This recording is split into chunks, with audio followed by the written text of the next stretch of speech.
Welcome back. In the last class we were discussing about the packed bed reactor, and what we have discussed is that what is the basic principle of the operation in the packed bed reactor, what is the major advantage of the packed bed reactor, what is the drawback of the packed bed reactor, what are the equations used to calculate the first principle like pressure drop and pressure drop in the packed bed reactor, and we have discussed about the Ergun equation, we have derived the Ergun equation from the basic force balance. So now what we have found that packed bed reactor is actually very good. Why it is good? Because it is very simple in construction and very easy to operate. What you need to just take care is that the velocity should be less than the minimum fluidization velocity. But as we discussed about the packed bed reactor, we found that the packed bed reactor, that the pressure drop is a problem. Why it is a problem? Because what we want, if we think about as a reaction engineering person or as a chemical engineer and I want to do the reaction. So the problem is, if suppose if I have a packed bed reactor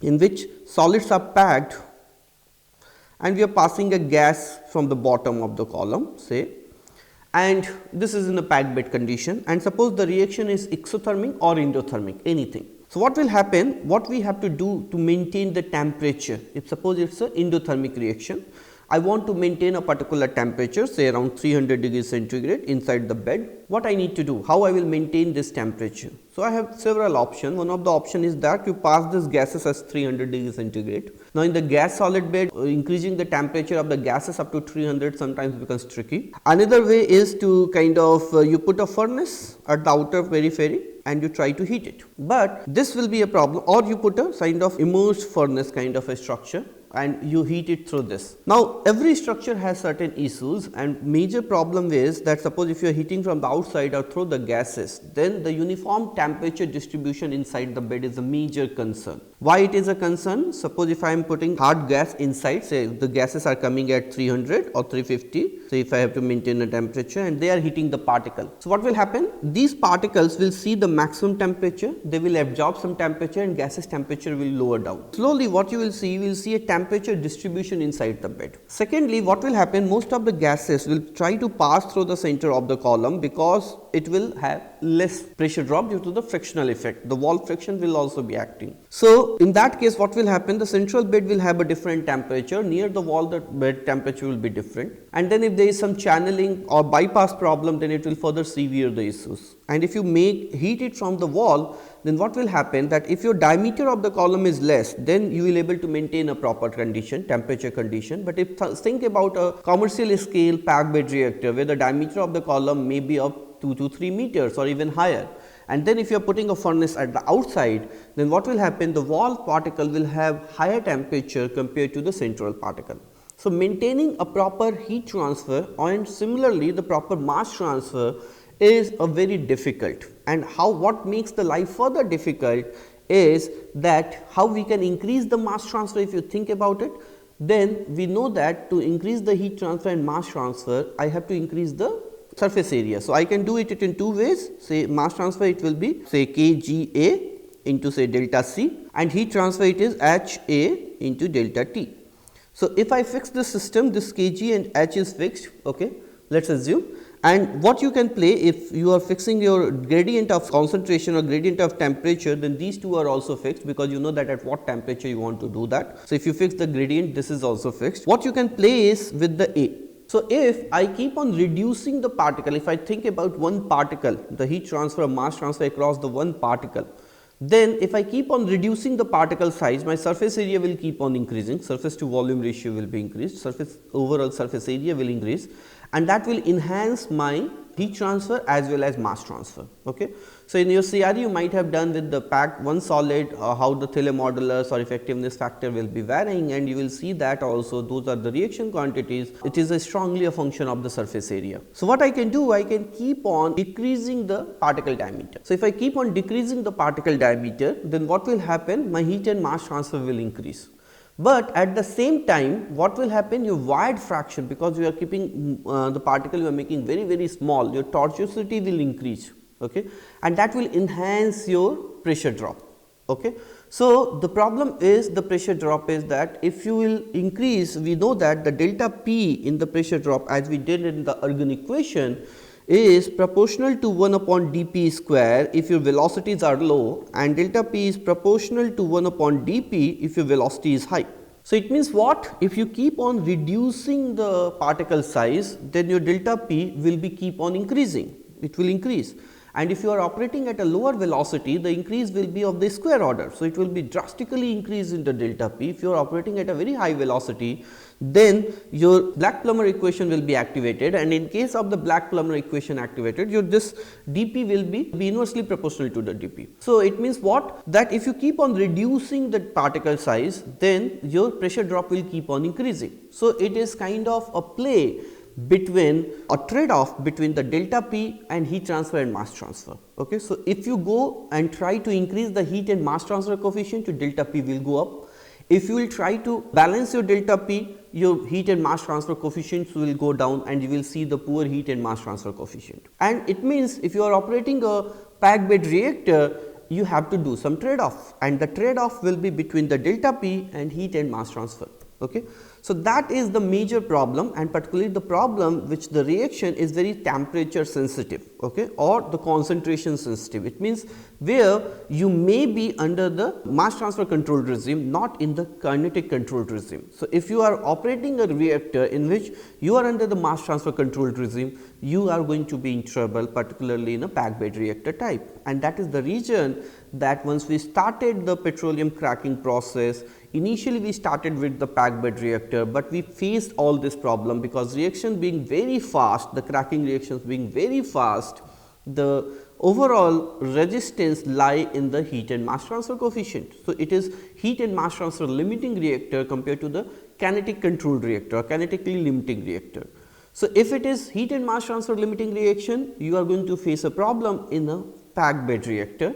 Particularly, the problem will come to overcome delta p and heat and mass transfer coefficient. You have to do the trade off. Now, this is the major reason that why the fluidized bed invention has taken place, because we want to overcome this heat and mass transfer limitations. Okay. So, that was the major reason that why the fluidized bed is being operated.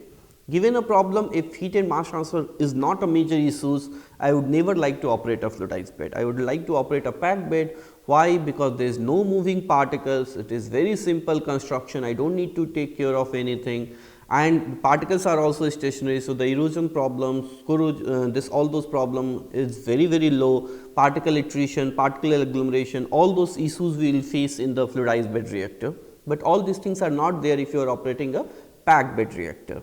And that is why people have tried to improve it through the trickle bed and other type of packed bed reactor, the packed bed reactor in which multiple tubes are being put inside, so that you can control the temperature in a better way. Even people have tried to use a pipe plug flow kind of a packed bed reactor in which several pipes were there which was filled with the particles, and there outside the hot or cold fluid was there, so that you can have a better heat and mass transfer coefficient. For doing all, if your reaction is very fast, you are going to face a problem with the heat and mass transfer versus delta p. So, if you keep on reducing the particle diameter, your delta p will be keep on increasing, and you will face the problem with the better heat and mass transfer control. So, that is the reason that why the whole fluidized bed is being formed, and why the whole fluidized bed is become so important in industry, and why it finds so much application in the industrial processes. And the reason behind that, most of the industrial processes we operate, once we go for the scale up, we are mainly controlled by the mass transfer, or you can say the flow dynamics is going to control it, or hydrodynamics is going to control the reactor compared to the kinetics. And that is the major reason that fluidized bed found a wide spectrum of the application, because it try to overcome this issue, delta p and heat and mass transfer trade off. And how it does is we will discuss it in this course or in this class. So, what is fluidized bed? The fluidized bed is nothing but, which is like a packed bed. What we do, there is a column in which we pack the solids, okay, initially, and then we pass the solid, this gas or liquid or fluid, I will say, the fluid is passed from the bottom towards the upward. Now, what will happen, that if you will keep pack the solids, so say this is a packed bed initially, okay, I packed it with the solids.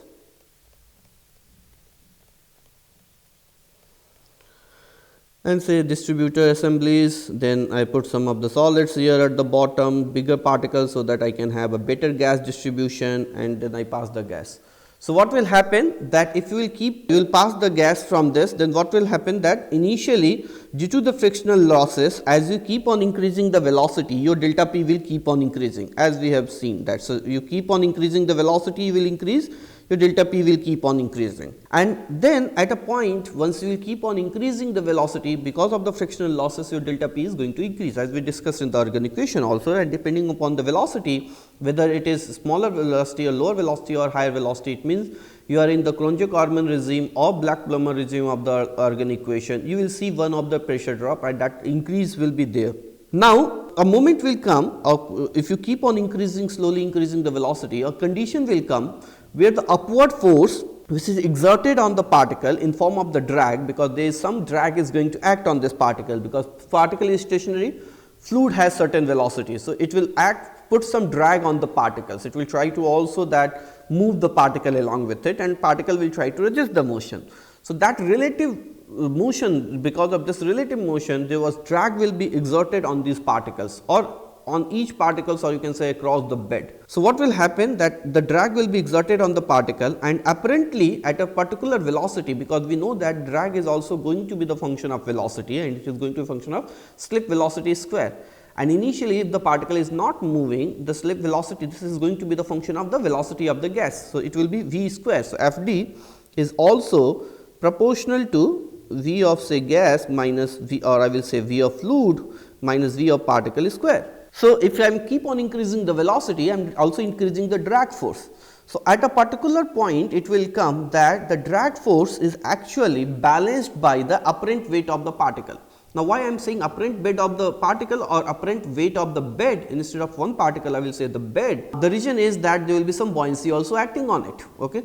So, the apparent bed of the once at a particular velocity, when the weight of the bed or apparent weight of the bed is balanced by the drag force, if you increase the velocity further beyond it, then what will happen? The particle, now the forces were balanced. If you further increase in the velocity, the bed will start moving or the particle will start moving.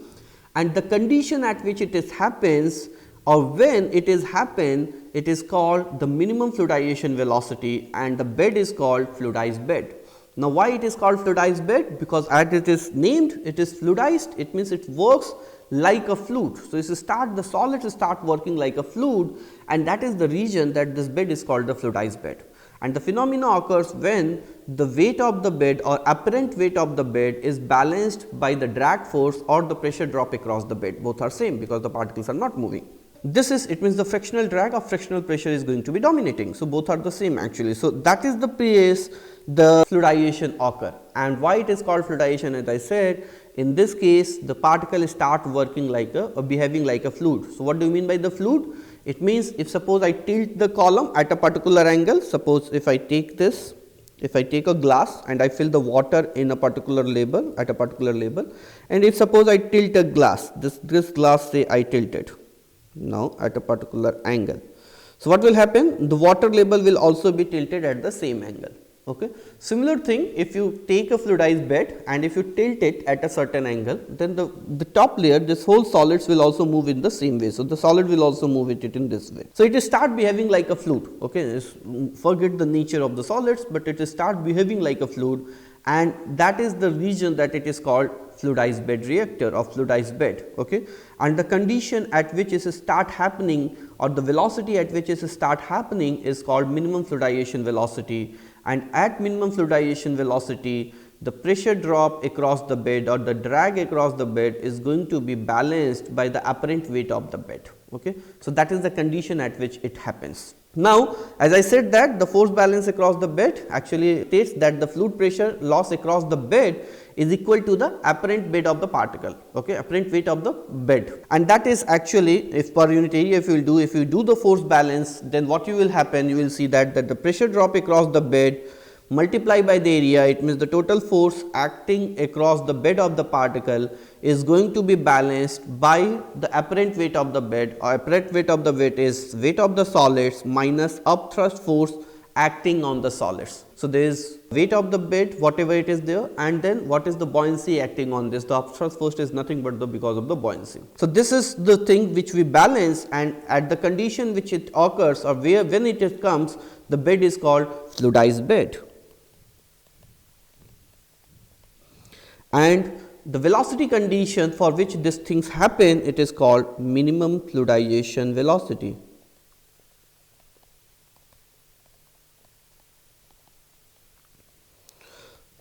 Now, if you think about it, what advantage it does? Now, you can ask that why we want to fluidize it, because what it is going, it is actually going to increase your heat and mass transfer. Why? Because initially your solid were packed.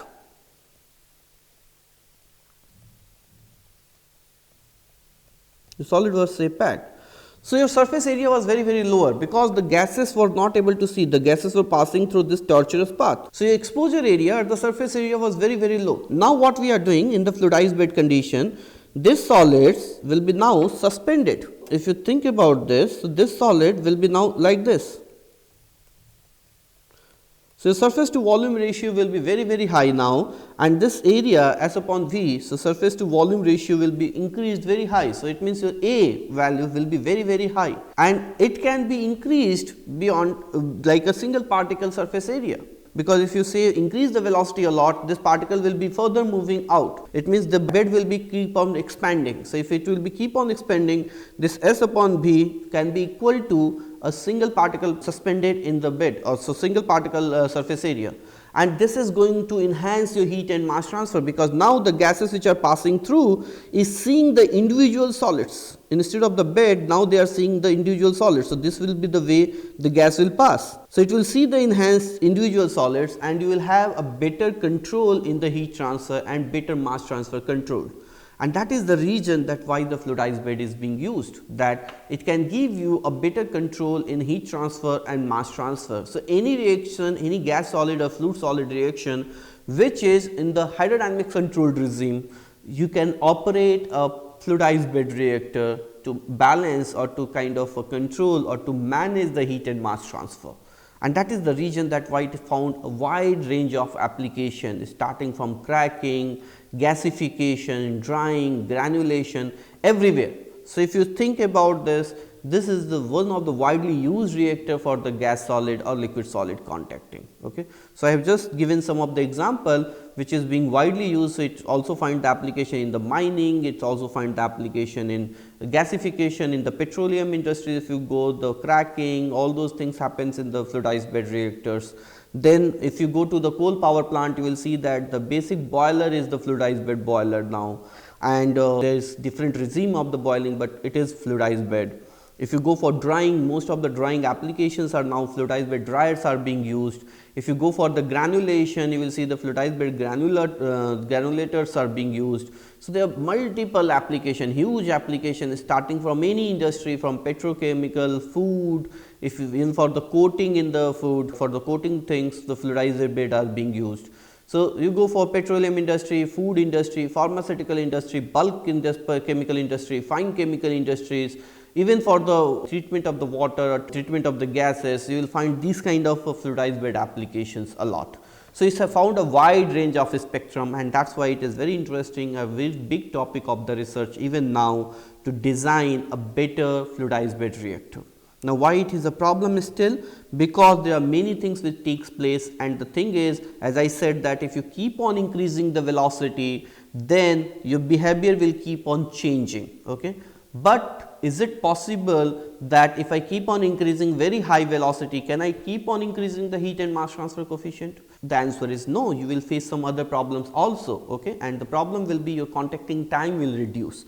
We will discuss about that when we will discuss the different regime of the fluidized bed. But the idea is over the packed bed, it definitely gives you an advantage, and the advantage is in terms of the better heat and mass transfer coefficient or better heat and mass transfer values. Now, the thing is, as I said, that if you keep on increasing the velocity, what will happen in the packed bed reactor? You will find some of this curve, so this A curve. So, what will happen in the packed bed reactor? If you keep on increasing the velocity, the frictional losses is going to be increased and frictional pressure drop is going to increase.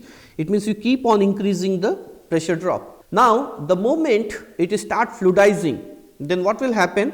The pressure drop will be constant. Why it will be constant? So, this way the pressure drop is constant. Why it is constant? Because now the moment you will increase the velocity, say this was the packed bed, initially you are putting a gas and you keep on increasing the velocity, your pressure drop was linearly increasing. Now, once if you keep on increasing further, once you fluidize, then what will happen?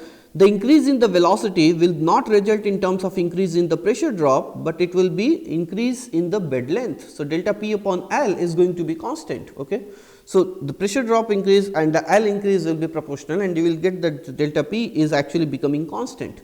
So, and what will increase is actually the bed height. So, it will be initially say smaller velocity, it is this, say this is V naught, at V1 it will be this, at V2 the particle will go even move further. So, the bed height will be further increased, say V2. So, V2 is greater than V1 is greater than V naught.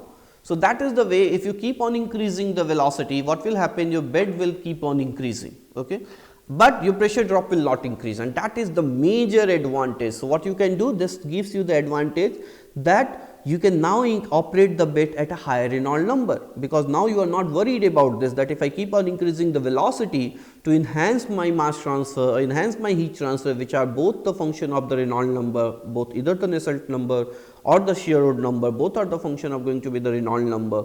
If you keep on increasing the Reynolds number or you keep on increasing the velocity, then your pressure drop is not going to increase. So, ideally you are not only getting the benefit in terms of the surface area, you can also operate at a higher velocity to enhance the heat and mass transfer further. So, that is the major advantage of this. Now, in case of this, if suppose if I keep on operating a packed bed, then what would be seeing here the delta P, if I extend this say leg, I will be seeing somewhere very high pressure. So, let us assume that it is cutting here. So, what I am trying to say that suppose if this is the delta P or the fluidized bed,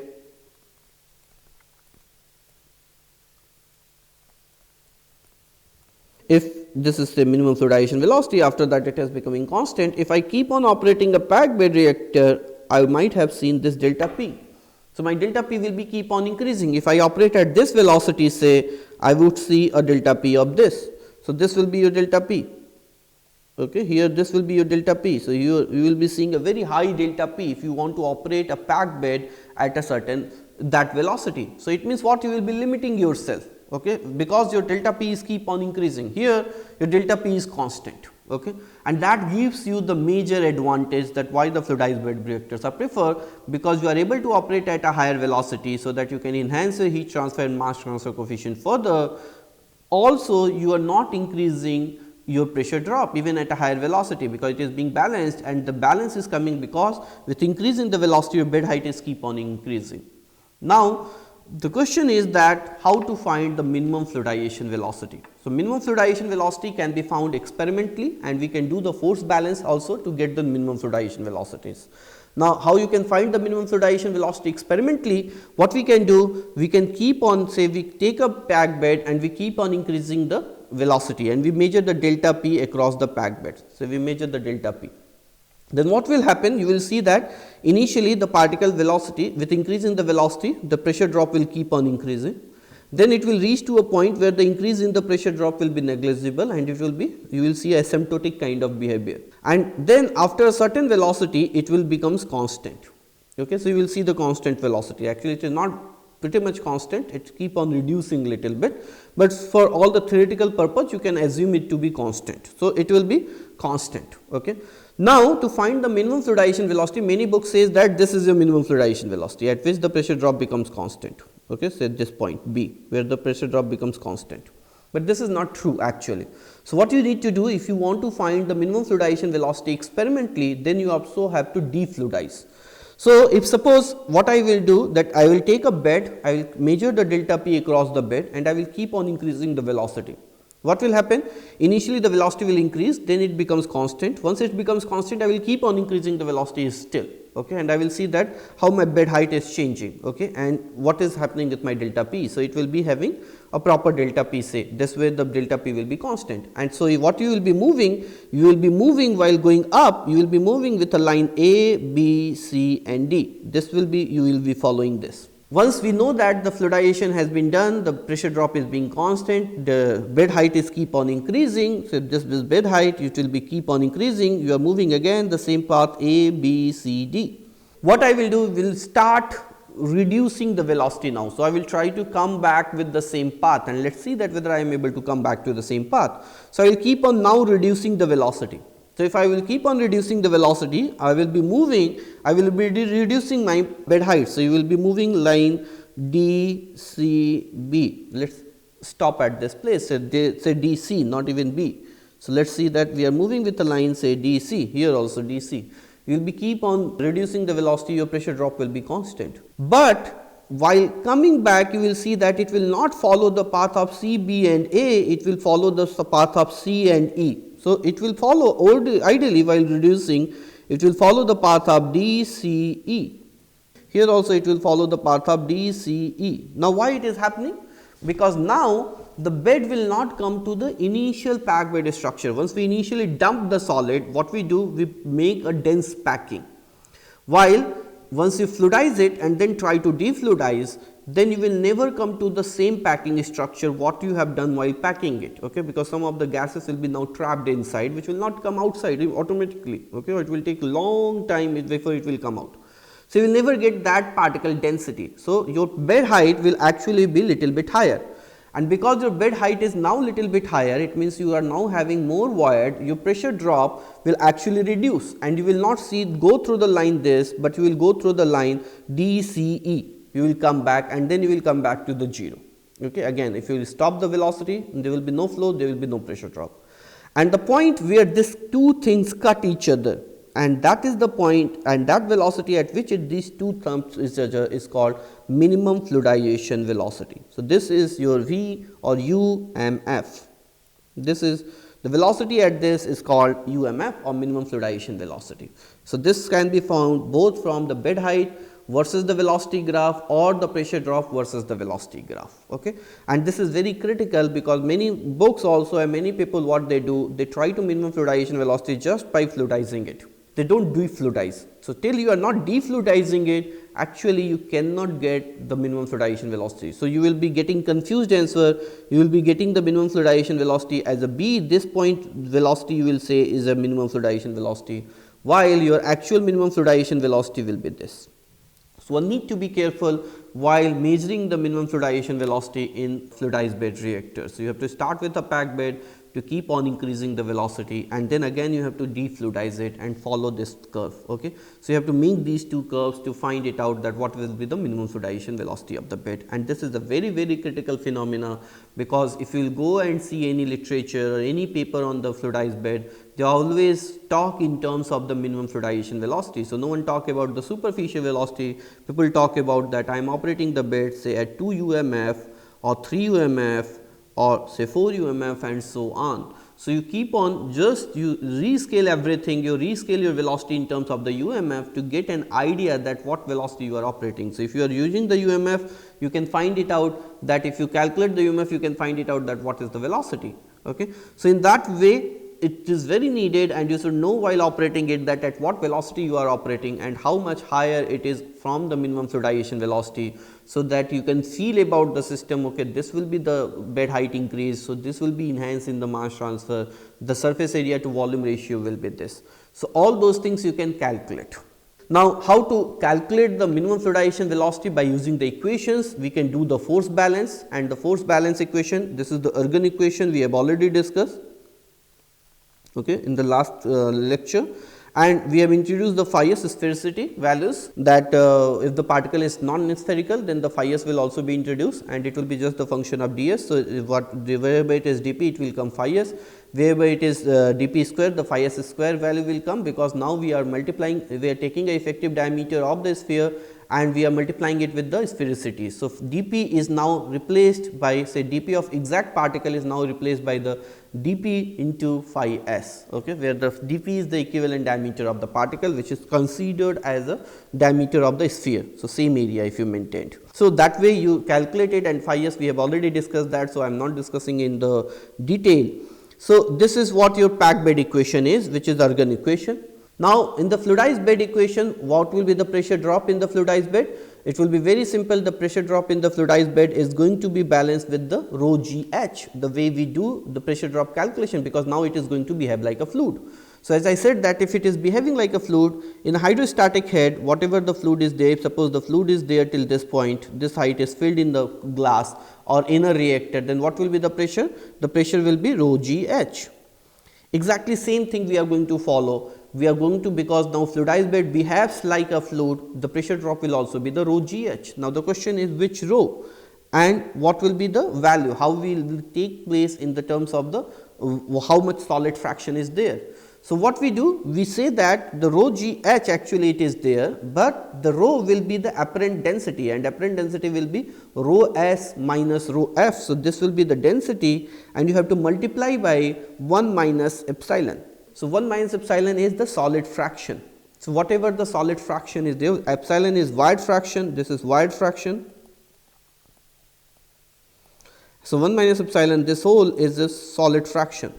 So it says that rho S minus rho F into epsilon S, okay. So it is what is the amount of the solid present into G into LB, where LB is the bed height. So bed height at fluidized bed condition.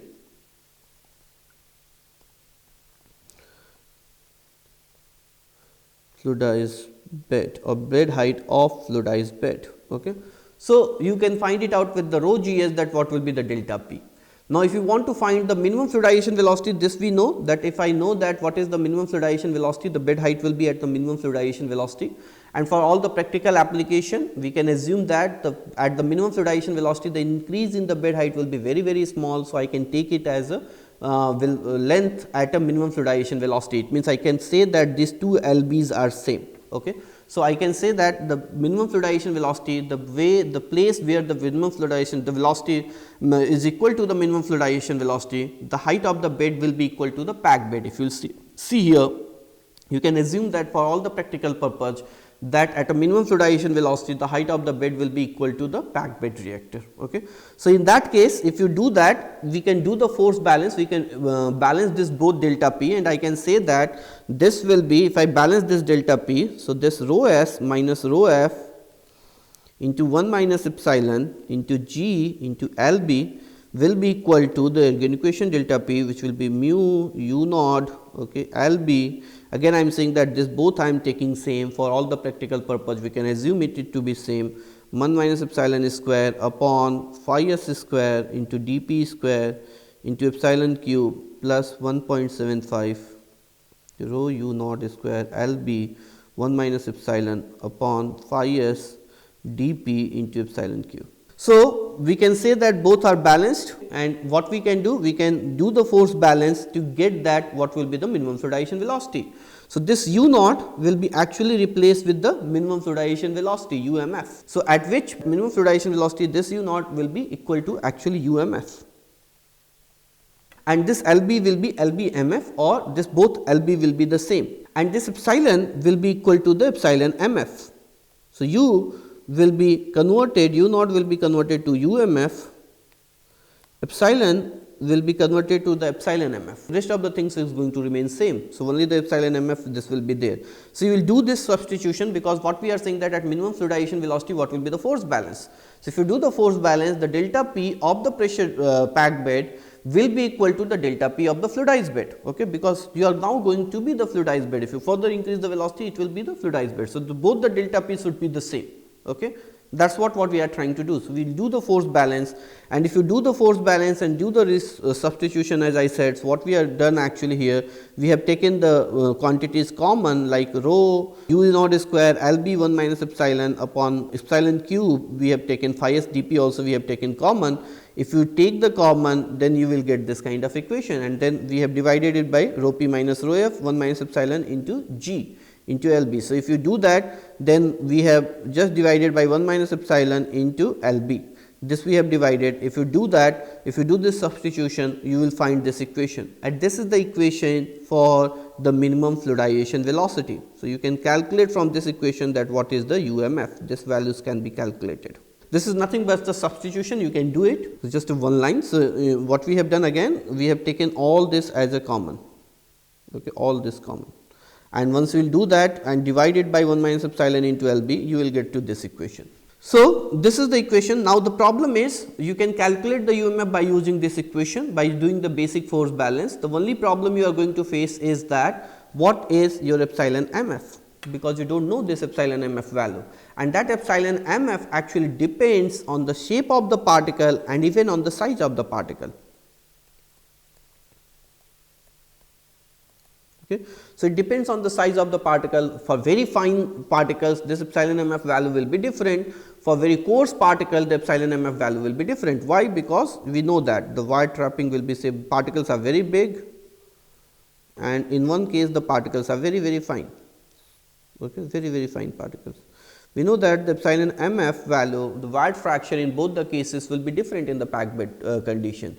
So, at minimum fluidization velocity condition also the wire fraction will be different.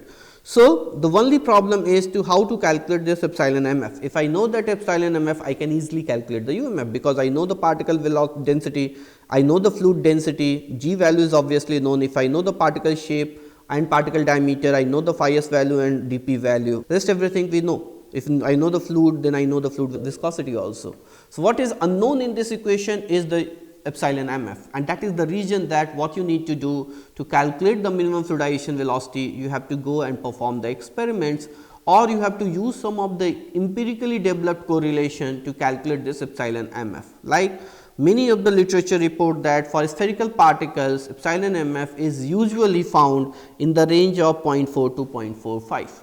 So, if we do that, we can get the value of the UMF immediately. So, if I know this value, we can put this value, I can immediately get that what will be my UMF. But any wrong prediction in this values is going to seriously hamper your UMF velocity predictions. Okay. So, that is the reason that several empirical correlations are developed actually to find that epsilon mf value at a minimum fluidization velocity, and few people like Wen and Yu have said that for most of the system they have studied, they found that the epsilon mf and sphericity have a correlation which follow that phi s into epsilon mf cube will be equal to approximately equal to 1 by 14.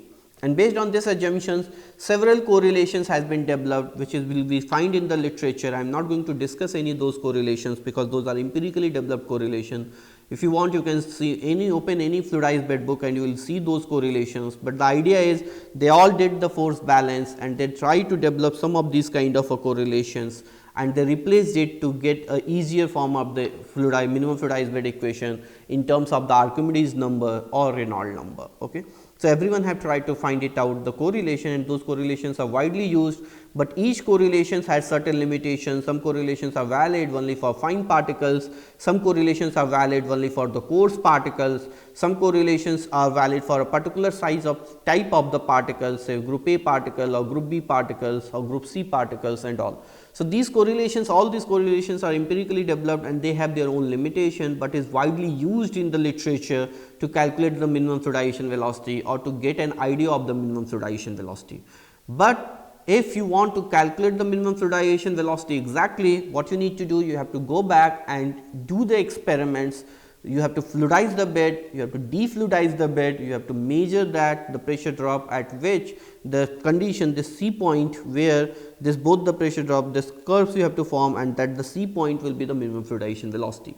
So, this is the exact way to measure the minimum fluidization velocity, but if you do not want to do this, you can use any of these correlation which is available, like one of the correlation I have given you with Wen and Yu say that phi s epsilon cube is equal to approximately equal to 1 upon 14. So, now if you know the phi s, you can calculate the epsilon mf, you can put it here, you can calculate the minimum fluidization velocity, or you can use the correlation developed by many people like the correlation of Wen and Yu for the very fine particles with a very high slip velocities, you can get the minimum fluidization velocity there.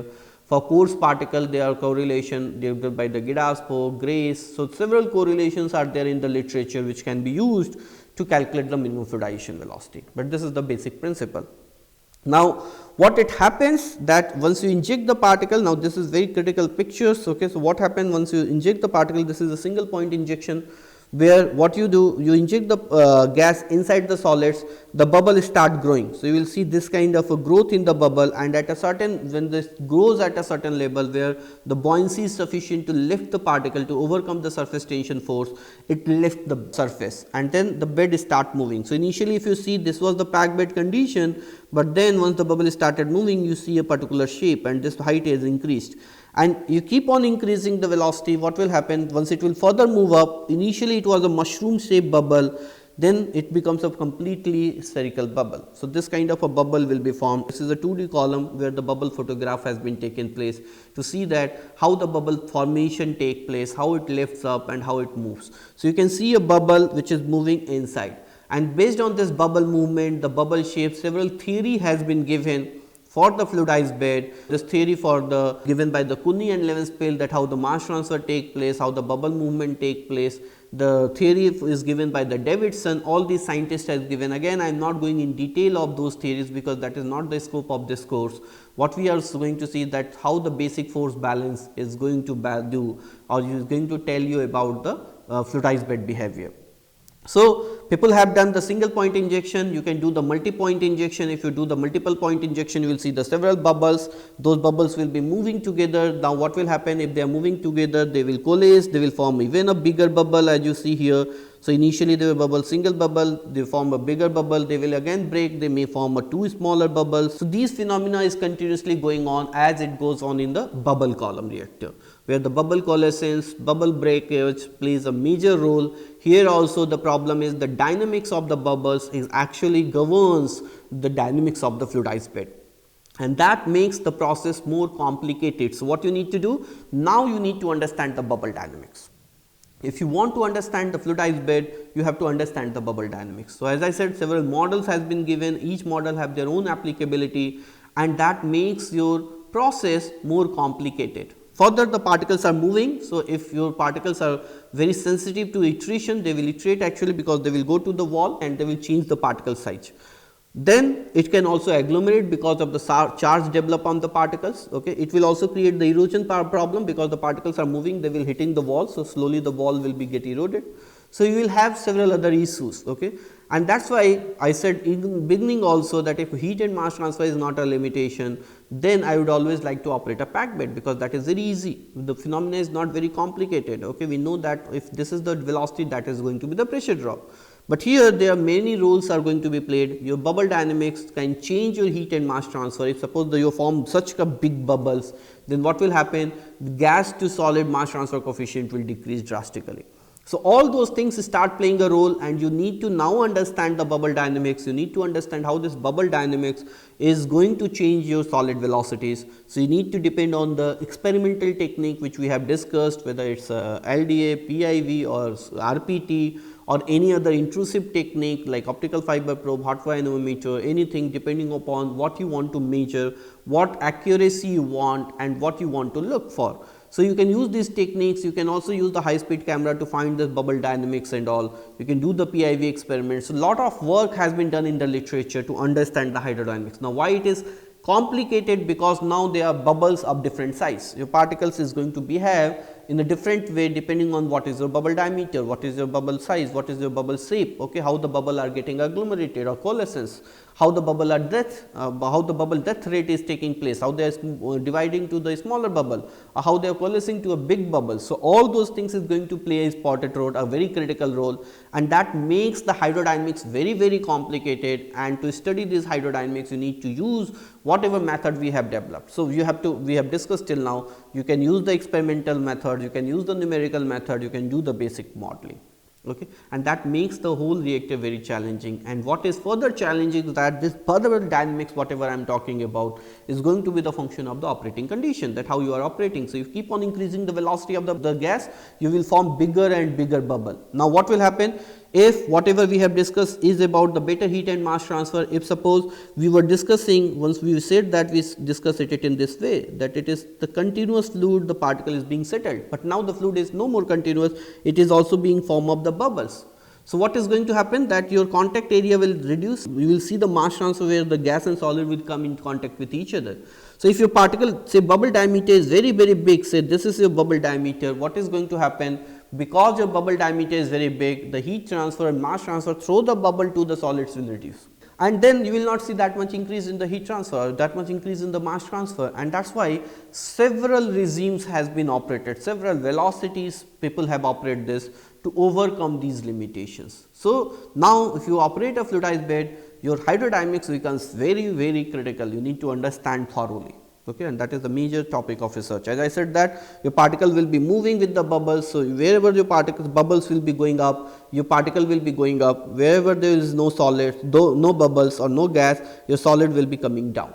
And you can see that the pictorial representation here, this is a photograph taken from the literature, that initially the bubble size is small, they coalesce, form a bigger bubble, and in the wake of the bubble you see that this is a wake formation is there. So, there is some local recirculation also taking place, if you will see here, where the particle is coming inside. Then as it moves up, more bubble actually comes and collides with it, the big bubbles, and form a bigger bubble, and you see the bigger bubble also. And if you see the magnitude of the velocity, you see that it is keep on increasing, it is not same. So, the magnitude of the velocity at the bottom it was low. Now, as the bubble size is increasing, definitely the magnitude of the velocity will increase, and you see that here the magnitude of the velocity is very, very high, and then it is coming downwards. So, you are now not seeing a single velocity which was being assumed while designing a fluidized bed reactor. You are again seeing a distribution of the velocity. It means what? You are going to have a distribution in the mass transfer. You will see the distribution of the mass transfer. So, a mass transfer everywhere will not be the same. And then if that is not the same, definitely your reaction will not be same across the whole cross section. It is going to depend that where is the bubble, what is the velocity regime. So, if you want to do that, the reactor design, you need to understand the hydrodynamics well. And if you want to understand the hydrodynamics well, we need to do the force balance, we need to do the simulations, we need to develop a model, we need to use the experimental method to validate those models, all those things you need to do. Okay. And that makes the life complicated. This is one of the shape that, as I said, that the bubble forms in the mushroom shape, and you can see that in the wake of the bubble you see a very high solid fraction. So, what happens, that some theory is there that bubble moves up, it generates a wake at the bottom, at the back side, and the solid is being actually comes in this wake and moves upward. So, that is the way, and the wake will be higher for the bigger bubbles compared to the smaller bubble, and that is why the velocity here is higher compared to this smaller bubble case.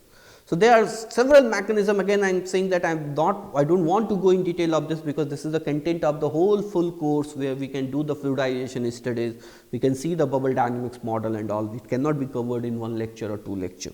So, I am just introducing that these all are the things. So, you can have to do the force balance again across a bubble, that how the bubble is moving, you can do the force balance to see that how the particles will come across it. So, all those things you need to do to find it out, the dynamics in the fluidized bed. What I am trying to say again and again, that the dynamics, the hydrodynamics of the fluidized bed is very, very critical, and your performance of the fluidized bed is now going to depend on the hydrodynamics of the fluidized bed. So, you need to understand the flow behavior, you need to understand the mass transfer behavior, you need to understand the heat transfer behavior in detail, and for do that, whatever we have done till now, you can do that. You can track a single particle motion, you can track a single bubble motion, you can write the equation, the Euler frame equation to model it, you can write the Euler Lagrangian frame of the equation to model the solid motion and all, or the gas motion.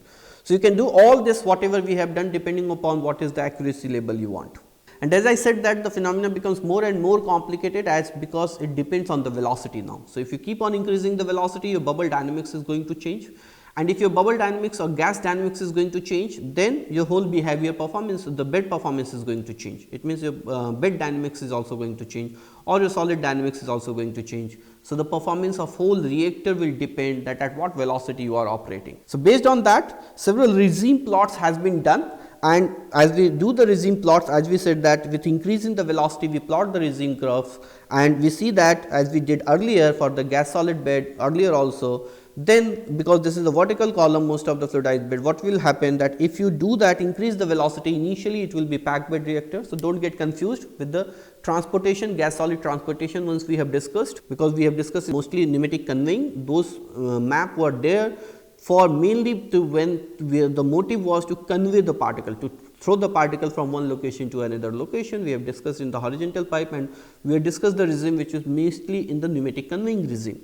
So, this is at the end of this. So, we have discussed mostly the things here.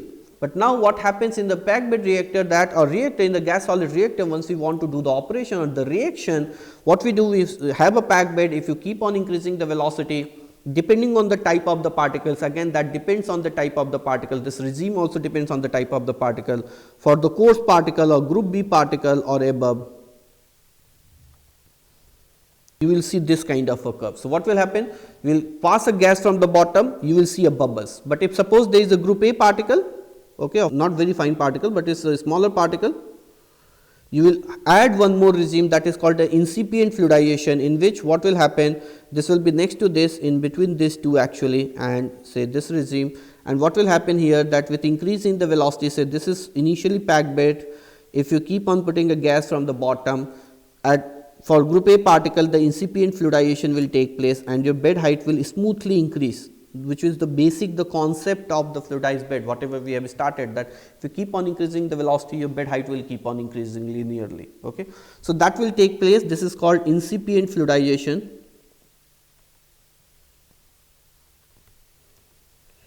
Which occurs in the gas solid bed, it occurs only with group A particle, and it occurs mainly in the liquid solid bed, where the homogeneous increase in the bed has been observed. So, if you keep on increasing for the gas solid velocity, then what will happen? Either first, if it is group A particle, you will see the incipient fluidization, where the bed will homogeneously expand, and then you will start seeing the formation of the bubbles. So, you will see the bubble formation, and gases will not be now continuous, it will be coming in form of the bubbles. Okay. And that regime where the gases are in form of the smaller bubbles is called the bubbling fluidized bed regimes. Okay. Most of the fluidized bed where we do not want a continuous operation is being operated actually at this regime, the bubbling fluidized bed regime. But what will happen now? Your hydrodynamics, again I am saying, is going to be controlled. If you are not able to maintain the proper velocity conditions, you are putting more and more gas inside, then what will happen? These bubbles will start coalescing, okay, and they will form a bigger bubble. So, once the diameter of the bubble is in the range of the diameter of the column, you call it as a slug flow regime. Okay. This is not desirable, and this happens mainly for a very small diameter column. If you have a bigger diameter column, then you never come to the slug flow regime where the diameter of the bubble is balanced by or is equal to the diameter of the column, but you will form the bigger bubble. Now, bigger the bubble, lower the mass transfer, lower the heat transfer. So, you are now going back to the same problem, that now you are limiting by the heat and mass transfer, because we need a smaller bubble, we need a small higher surface area. So, if you smaller the bubble, higher the heat and mass transfer coefficient. But if you increase the throughput, you will see the bubble coalescence. Initially, see that we are seeing the smaller bubble, but because of the bubble coalescence, now they are becoming a bigger bubble, they are growing, and the growth will be higher. So, what will happen? As the bubble size will increase, your heat and mass transfer will keep on reducing. So, that regime where the size of the particle, size of the bubble is equivalent to the diameter of the column, that is called the slug flow regime. So, you will see the slug flow regime. Now, if you further increase the velocity, then what will happen? This bubble coalescence will start much earlier, and they will be kind of merging with each other at the formation place itself, and you will see a very elongated bubbles, very big and elongated bubbles. So, L by D of the bubble will be very high actually. So, you will see the elongated bubbles, big bubbles, and some bubbles may be of the kind of a continuous regime. So, you can see that it may be a complete bypassing if you are not maintaining it properly. So, what will happen? You will see this regime where you will see the elongated bubble is called turbulent fluidized bed regimes. This is very unstable regime actually, and the particle, because the velocity is very high, the particle out of the system. So, that is actually particle entrainment may be a major issue in the turbulent fluidized bed. And if you further increase the velocity, then what will happen? The particle entrainment rate will be very high, particle will be moving out of the system, and you do not left with any other option other than to catch the particle and recirculate it again to the bed. And this kind of a bed is called circulating fluidized bed. There is different regime in the circulating fluidized bed. This is called where this particle, again you increase the velocity, you call it as a fast fluidization. And then if you further increase the velocity, you come to the pneumatic conveying regime where the particle fraction inside will be very small. You will mostly see the gases with suspended particles, and the particle fraction will be less than 1%, and most of the particle will be going out of the system, and you have to again catch it and recirculate it back. So, you have to catch it and recirculate it back if you want to use it for the reaction purpose. But the solid fraction is so low in this case that it is practically not being used for any reaction purpose. So, pneumatic conveying is generally being used for the transportation of the solid, but not for doing any reaction, because the particle fraction is so small that doing any reaction will be not very fruitful, okay, because you are not having any gas solid contacting left, because the solid fraction is very low. Okay. Now, if you see that I have put a smaller bracket, so what will happen? The U slip will be very less than the U terminal till the turbulent fluidized bed, and after this in the fast fluidized bed and further, the U slip will be more than the terminal velocity. So, it means if it is more than the terminal velocity, then the particle will start moving out of the system, because now the slip velocity is higher than the terminal velocity. So, it will go out of the system. So, this is called where the U slip will be equal to the U terminal, and U terminal how to calculate, we have already discussed in the classes that how to calculate the terminal velocity. So, you can calculate the minimum fluidization velocity, you can calculate the terminal velocity, and this will be in between when U slip will be less than U terminal. Till that point you will see the batch fluid kind of fluidized bed where the particle entrainment may take place in the turbulent fluidized bed, but the rate of entrainment will be much lower. If your u slip is higher than the terminal velocity, the particle entrainment rate will be very high and you do not have any other option to catch the particle and recirculate back. And that is why this class of the bed is called circulating fluidized bed. This class of the bed is called circulating fluidized bed. So, this is the whole regime, and as we said that the regime is governed by the gas dynamics, how what is your gas velocity, what is your column diameter, what is the bubble size and all, and that makes the life very complicated. Okay. But it enhances your heat transfer, it reduces your pressure drop, it enhances your mass transfer, and that is the reason this kind of a bed is widely preferred, but very poorly understood even as of now. So, we need to develop some mathematical model, a better mathematical model with a good knowledge of the experimental measurement technique, so that we can understand the dynamics, we can measure the dynamics, we can develop a model, computational model or empirical model based on the data which is reliable data, and to understand bed behavior. And what makes the life further complicated, that as you see that it is also the function of diameter, as we said in the earlier classes of the multi-phase flow, it will make your life further complicated once you go for the scale up. So, these are the major issues in the fluidized bed, and this is the gas solid fluidized bed regimes. Now, as I said that this fluidized bed regime also depends on the classification of the particle, that what type of particle you have. We have already discussed this Gildart chart of the classification. So, this Gildart Gildart classification of the particle is hard for any fluidized bed operation. So, once you start operating a fluidized bed, first you need to see that what is my particle, which regime I am good, which class of particle I am handling with, whether I am handling group A particle, whether I am handling group B particle, C particle or D particle. Now, group C particles are very cohesive in nature, and if you are trying to fluidize this group C particle, it will be very difficult to fluidize, because the particle will cohere and form a bigger particle, a chunk of the particle. So, the fluidization of this kind of a particle is very difficult. Group A and group B is very easy to fluidize. Group A is very smooth fluidization. You can see the incipient fluidization also. Handling this kind of a particle for fluidized bed is very easy, and that is why the most of the fast reaction where we want to operate a fluidized bed, we generally try to have a group A particle. The group B particle is also used for the fluidization. When we want a bubbling fluidized bed, we generally use a group B particles, where you can increase the particle size, and gasification, like the combustion, this fluidized bed combustors mostly comes into group B particles, and we operate a bubbling fluidized bed there. So, generally once we operate a bubbling fluidized bed, we can go with the group B particles. Group D particles are very big and they are generally being spoutable, they do not fluidize, they form a spouted bed. Okay. So, how the regime, as I said that how your bed will behave depends on that what type of particles you have, and then what is your velocity, both. So, say if you are having a group C particle, you will never see a smooth fluidization, you will never see a bubbling fluidized bed, you will see directly channeling, you will see some channeling where you try to fluidize the group C particles, the gases will pass from here because the particle will get agglomerates. So, it will form a channel and it will escape. Then it can see the turbulent fluidization, you can see that, because once you keep on increasing the gas velocity, a continuous elongated bubble will be formed and you will see the turbulent this velocity. You can also see the fast bed and pneumatic transport, because if you keep on increasing the velocity further, the particle will move out of the system. But smooth fluidization, bubbling fluidization is completely ruled out for the group C particle. If you have group A particle, you will see everything. You will see the smooth fluidization, you will see the bubbling fluidized bed, you will see the churn turbulent fluidized bed, you will see the fast fluidized bed, and it will go to the pneumatic conveying also. Again, I am saying that because pneumatic conveying I am not written, there is a broke here. Why? Because we know that pneumatic conveying is not used for the reaction purpose. For group B particle and group D particle, smoothing is almost ruled out. Okay, you directly go to bubbling fluidized bed for group B particle, then you go for turbulent fluidized bed, and some of the group B particles now particularly is being used for the fast fluidized bed. This literature is very old, where the group B particles was not suggested for the fast fluidized bed, but now this line has been continuous and many group B particles are using for the fast fluidized bed. The only thing is that your velocity requirement will be very high, because group B particle size is bigger, so your minimum fluidization velocity is going to be higher. So, if you are operating a fast bed, you will have to have a very high velocity. So, now many people like coal combustions, gasification and all, people are trying to use the group B particles and they are using the fast fluidized bed also. Group D particle, again you do not see the smoothing fluidized bed, very small you will see the bubbling fluidized bed. Actually, you do not see the bubbling fluidized bed, it is the exploding bubbles which is called actually the spouted bed. So, you can see the touch upon the bubbling fluidized bed, you can have a turbulent fluidized bed, again group D particle, because velocity requirement will be very high. So, even now no one use it for the fast fluidized bed.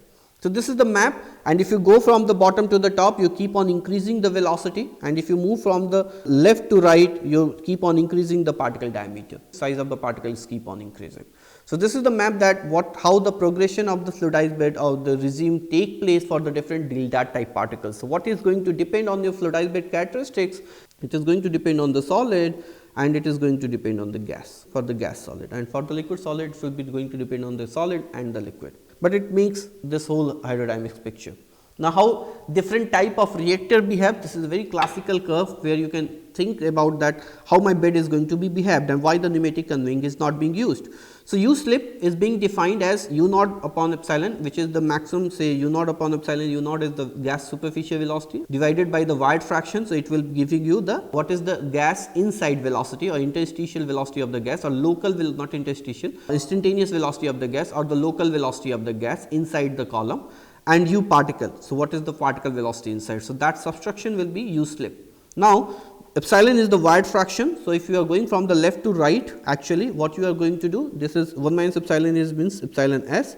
So, it means if you are going from left to right, you are increasing the solid fraction, it means reducing the wide fraction. So, if I start from this place where you are having a packed bed 1 minus epsilon mf, which was a packed bed, is just started.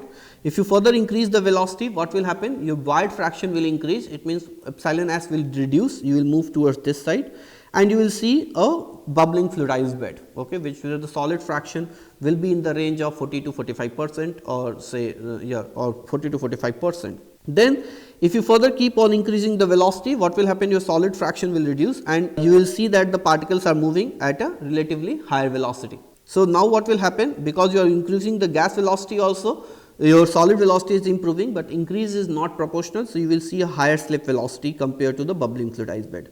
So, bubbling fluidized bed gas velocity is lower, but the particle velocity is also lower. So, the slip velocity is also low. In the turbulent fluidized bed, your gas velocity is very high, the solid velocity is not that much high, and that is the reason that you see a turbulent fluidized bed. You will see the particle entrainment here for sure, some of the particle will go out. If you further increase the gas velocity, it means you are increasing the wide fraction or reducing the solid fraction. What will happen? You see the circulating fluidized bed. Now, the particle, this entrainment will take place.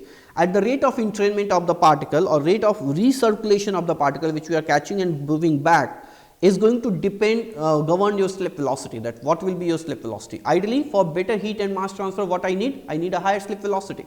Okay. My Reynolds number depends on the slip velocity. So, for better this heat transfer and mass transfer, I need a very high slip velocities. So, what we are saying that your slip velocity is definitely higher, for lower for the packed bed. If you go to bubbling fluidized bed, you increase your slip velocity, you clearly see the advantage in terms of the heat and mass transfer. Go for turbulent fluidized bed, you are again clearly seeing the advantage for the heat and mass transfer. Then again you keep on increasing the velocity depending upon the solid transportation rate, that where the transportation rate is higher or lower, you will see a different slip velocity pattern. But the pattern will remain same, it will keep on increasing and then it will decrease. Now, what is happening? That if you further increase the velocity, you will see the fast fluidized bed regime, where the particle is kind of now coming out, you are catching those particles in a cyclone or something, and then you are moving back the particle again back to the system. So, what will happen? Your velocity is higher, your slip velocity is further increased, because you require a very high gas velocity. So, particle velocity is higher, but definitely the particle velocity is also keep on increasing, but the increase in the gas velocity is much higher. So, that is why you are increasing the slip velocity. Now, after that what happened? That you move to the transportation regime. Now, what is the transportation regime? There is also a riser here and the downer.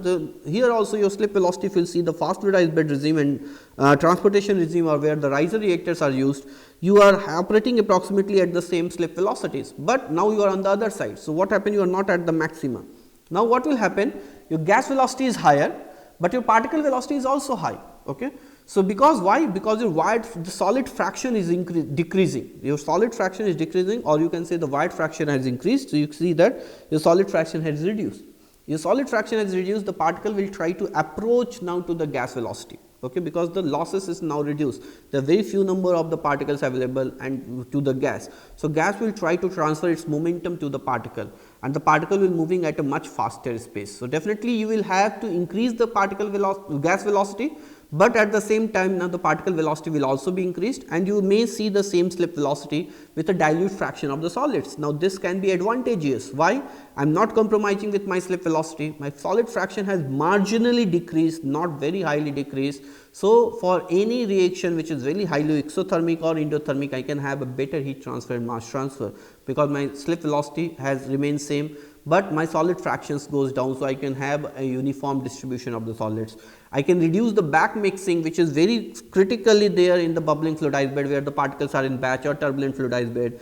Even in the fast fluidized bed, though some of the particles are going out, but some of the particles are falling back from the wall. So, you will see the severe back mixing, which may result say in the cracking reaction. This kind of a back mixing can be cause of particle this deactivation of the catalyst, which is actually used as a solid. So, solids are nothing but the catalyst, and you are doing the cracking. So, some of the coke will be actually deposited on the solids, and you need to actually regenerate the solids or heat the solids, so that that coke can go out and you can generate the catalyst. So, that catalyst deactivation will be very fast, which can be overcome in the riser reactor, and that is why for the petroleum cracking the riser is being used widely across the whole world for the cracking. For any fast reaction where the catalyst regeneration is required, low back mixing is required, the riser reactors are being used. Then if you further increase the velocity, you see that with sharp decrease in the velocity, the slip velocity. Why? Because now you keep on increasing the velocity, the solid fraction will goes down even further. So, what will happen? The gas velocity and the particle velocity will come very close to each other. Say you are having only 1% or less than that the solid inside. So, the gas will transfer all its momentum to the solids, because very few particles are there, and they will try to move with the same velocity. So, though you are operating at a very high gas velocity, the particle velocity will also increase and your slip velocity will drastically decrease, and that is called dilute phase transition, or you can say the pneumatic conveying. And that is the reason that why the pneumatic conveying is not being used for the reaction purpose, because ideally you will get the same slip velocity which you can get in the bubbling fluidized bed, a little bit above than that. So, if I am going to operate in terms of the heat and mass transfer exactly same as of the bubbling fluidized bed, why I should waste that much energy? So, that is why the pneumatic conveying is not being used for the practically not being used for any reaction purpose, because the slip velocity decreases drastically. So, this is the regime, and how the heat and mass transfer is going to change, how your solid fraction is going to change, you can find it out. Then for abscissa, which is very critical, actually people have plotted it again for the different velocity, and some numbers is given that if you keep on increasing the velocity, so like you can see the bubbling fluidized bed occurs at a velocity of say 0.3 meter per second superficial gas velocity, and at that case if you see that the bubble fraction or the wide fraction is in the range of 0.65. So, it means you will have around 35% of the solids. You keep on increasing the velocity, you will moving to the turbulent, then fast, then dense conveying, and your solid fraction will keep on, your bubble fraction will keep on increasing, and then you see that you will see some decrease in this, the graph will be flattening and it will be lower as you keep on increasing the solid circulation rate, then your solid fraction, the wide fraction will be keep on reducing. So, that is the same graph as we discussed, is been plotted for the abscissa also. Then different numerical schemes are being used, as I said that because this is dynamics governed, this is depends on the bed behavior is going to depend largely on the hydrodynamics. Several kind of approach can be used to model this. You can use different experimental method, different modeling method. You can use Euler, in which you assume that both the fluid and the solids are in continuum. So, what will happen? You do the Euler simulation of the gas solid bed, you will see something like this. Okay, this color shows actually the contour bar, where the red color shows the high solid fraction, blue color shows low solid fraction, and you can see that everywhere there is a solid and all.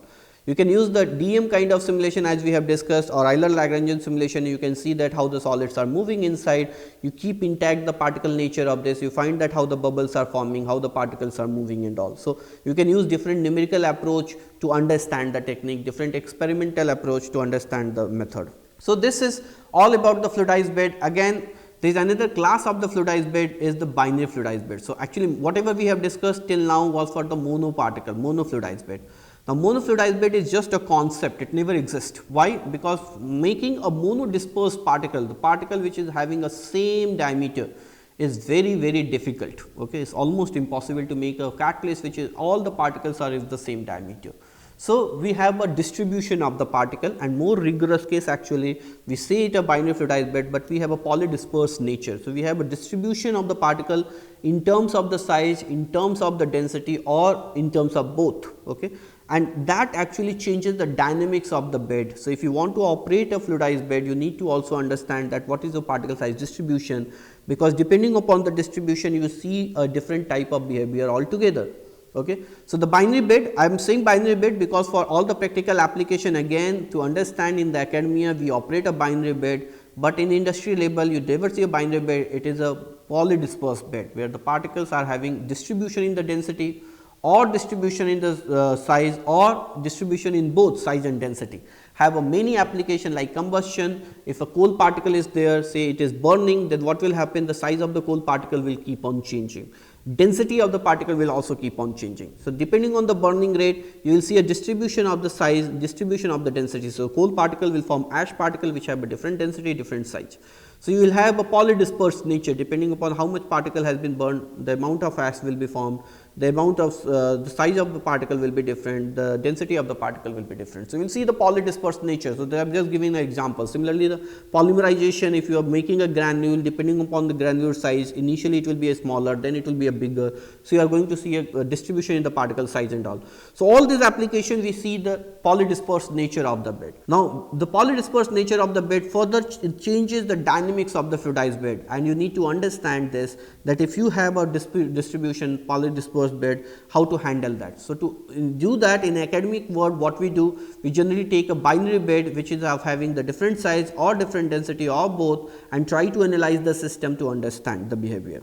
Now, what we see in the binary bed of the polydispersed bed, we see the further regime. So, any regime whatever you have, you see a further subclass in the regime. Initially what will happen at a very low velocity, it will be segregated. Say the bed was completely segregated, it means say this blue particle is say low density, this is high density. So, what will happen at a very low velocity, low density particle will be on top, high density particle will be at the bottom. If you keep on increasing the velocity, then what will happen, the smaller low density particle will start fluidizing. So, you will see a fluidized bed at the top. So, one part of the particle is fluidizing, but the other part of the particle is being packed bed, because their minimum fluidization velocity is different. Why? Because their particle size is different or their density is different or both are different, and we know that minimum fluidization velocity depends on both particle size as well as the density. So, one particle which have a lower minimum fluidization velocity will start fluidizing, while other will be remaining same, okay, will be remaining as a packed bed. You further increase the velocity, what you will see that the particle has start fluidizing, and you will see a particular mixing and segregation pattern. It means both the top particle will again operate at even higher velocity. So, it will be fluidizing more or vigorously. So, increase in the bed height will be higher, while for the smaller particle, bigger particle or light denser particle, the increase in the bed height will be low. So, you will see a particular mixing and segregation pattern, completely mixed bed regime where both the particles are mixed completely.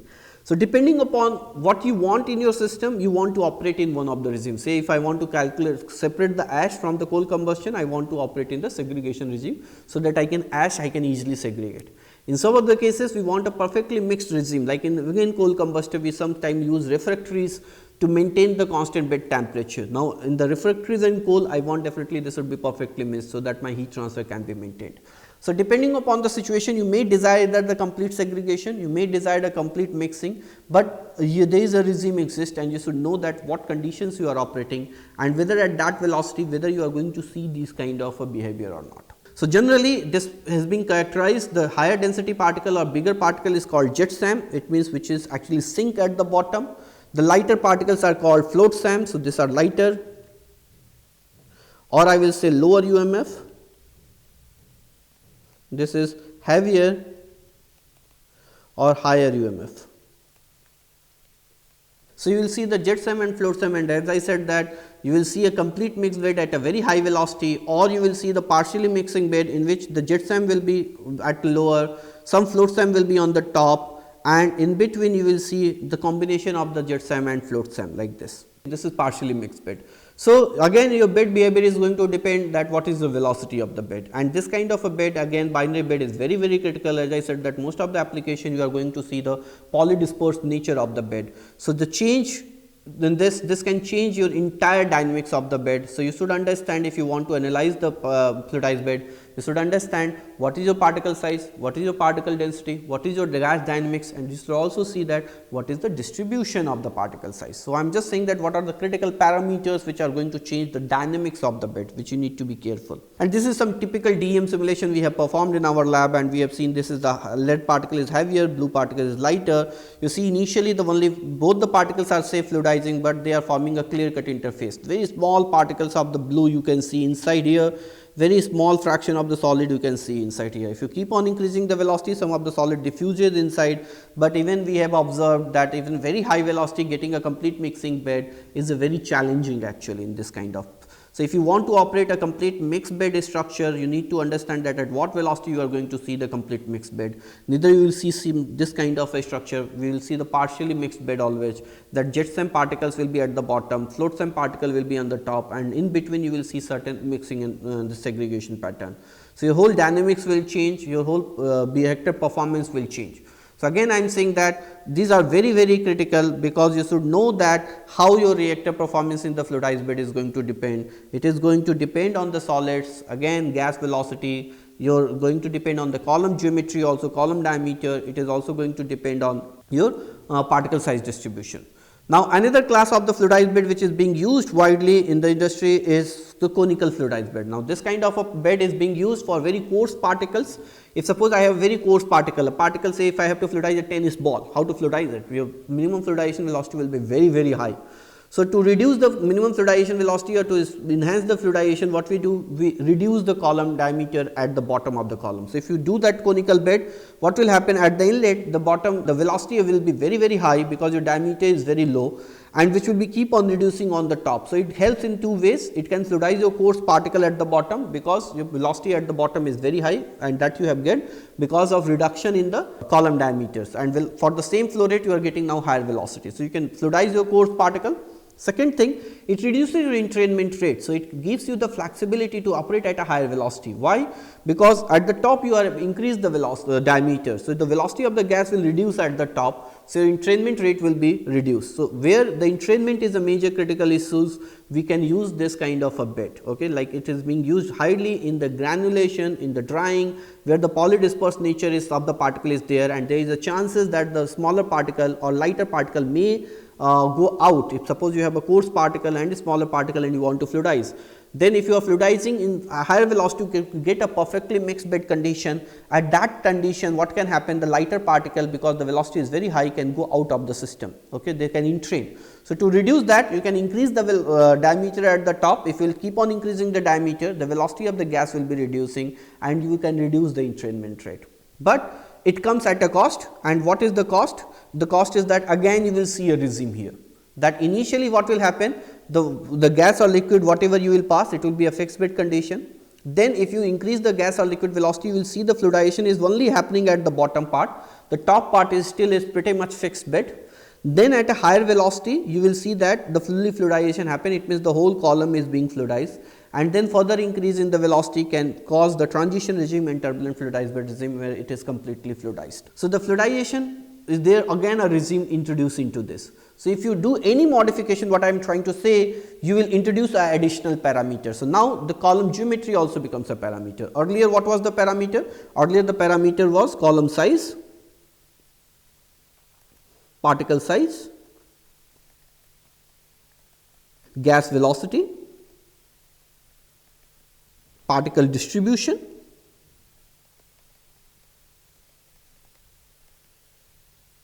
now you have another parameter is the cone angle or the column angle. So, you keep on you modify anything, you keep on adding one more parameter, and it makes your life further complicated, but we need to do all this to have a better control in the hydrodynamics. So, hydrodynamics, analyzing the hydrodynamics of the bed, to understand the hydrodynamics of bed is still a major challenge, and you do any change, you add one more parameter which you need to understand. Okay. So, that is the reason, but there is several advantages of this bed, and that is why this bed is still preferred. Then the last class is circulating fluidized bed, where I said that what happened, the particle entrainment rate is very high. So, it goes outside, you have to catch the particle and put it back. Now, this is very important class of the reactor in the fluidized bed, and any fast reaction where the chances of the cooking is high, where the kind of you want a properly controlled on the heat and mass transfer, we use this kind of a bed. So, this is, if you see the important, this is FCCU for the fluid catalytic cracking unit, it is being used as a CFB. Biomass pyrolysis, this kind of a CFB is used. Partial oxidation reaction, again CFB is used, so that you can precisely control the mass transfer. Any partial oxidation, if the contacting is very high, then what will happen? The complete oxidation will take place. Similarly, gasification, where you do not want a complete oxidation, you want to use with the H2O, you use the circulating fluidized bed. So, all the important class of the reaction is there, and that is why this kind of a reaction hydrodynamics is very, very difficult. What happened in this case? Both gas and solid or fluid and solid move upward in the riser part. This is called riser part, this is called downer part.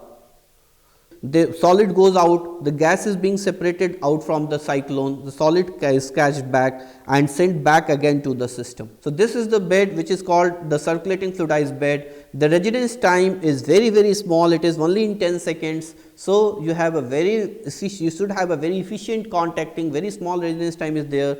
So, the chances of the particle coking or the catalyst coking or the catalyst deactivation is low.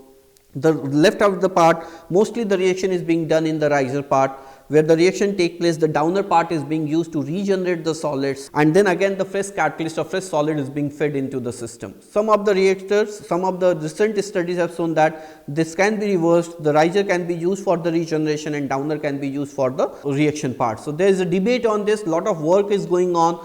It is very difficult to conclude that which one is better or which one is not better, because both have certain problem. The riser has a major issue is that the particle recirculation or back mixing, which we say. So, what will happen that near the wall, because the velocity of the gas will be very, very small, even if you operate at a very high velocity, say turbulent flow, and near the wall the velocity of the gas will be 0 because of the no slip boundary condition, and the solids whichever will come near the wall may started moving downwards. So, what you see a distribution in the residence time.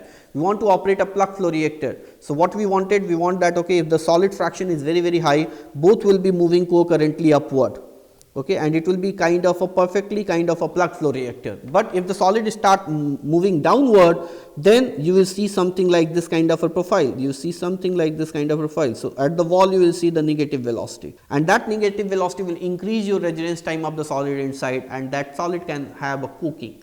Okay, so, your catalyst will deactivate it, or say you are doing the biomass pyrolysis, you will now the solid will stay for the longer time. So, what will happen? Again you will not do the pyrolysis, you will move to the other regimes. The gasification, same thing, you want to gasify the coal, but if your residence time will be very high, you may go for the complete combustion. So, you will kind of lost the things, and that is why the solid recirculation is a major problem, and that is why many people suggest to move towards the downer, where the recirculation is or solid back mixing, I will not say recirculation, back mixing is completely ruled out, because here both the forces are going downward. But the problem is the gas contacting, because gas has natural tendency to go upward. So, you have to push the gas downward. There are a lot of debate going on, lot of research work is also going on the downer and the riser comparison.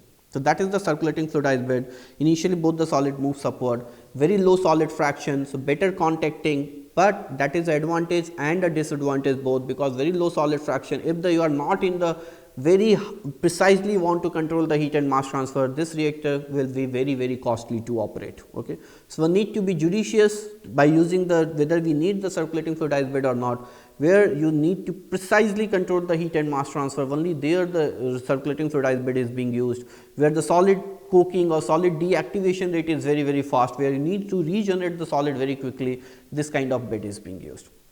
So, this is the complete classification of the different gas solid fluidized bed. We covered the packed bed, we covered the fluidized bed. I will not say gas solid fluidized, is a complete classification of the gas solid bed. We covered the packed bed, we covered the fluidized bed, we covered the different regime of the fluidized bed, we covered the different challenges which is being taken place in the fluidized bed, and we say that whatever we have discussed in the mathematical model or in the experimental method, how those can be used to analyze this kind of a bed. With this, our gas solid bed is also over, and we come to the end of this course. Thank you.